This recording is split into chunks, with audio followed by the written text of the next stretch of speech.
First reading, Genesis 12, verses 1 to 9. Now the Lord said to Abram, Go from your country and your kindred and your father's house to the land that I will show you. And I will make of you a great nation, and I will bless you, and make your name great, so that you will be a blessing. I will bless those who bless you, and him who curses you I will curse, and by you all the families of the earth shall bless themselves. So Abram went, as the Lord had told him, and Lot went with him. Abram was 75 years old when he departed from Haran. And Abram took Sar'ai his wife, and Lot his brother's son, and all their possessions which they had gathered, and the persons that they had gotten in Haran, and they set forth to go to the land of Canaan. When they had come to the land of Canaan, Abram passed through the land to the place at Shechem, to the oak of Moreh. At that time the Canaanites were in the land. Then the Lord appeared to Abram, and said, To your descendants I will give this land.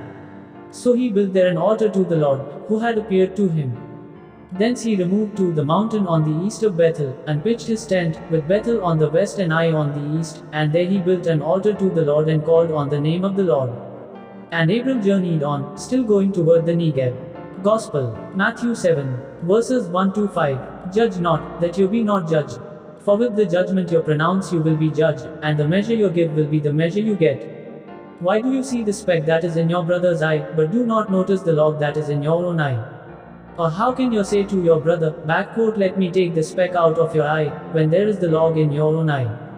You hypocrite, first take the log out of your own eye, and then you will see clearly to take the speck out of your brother's eye.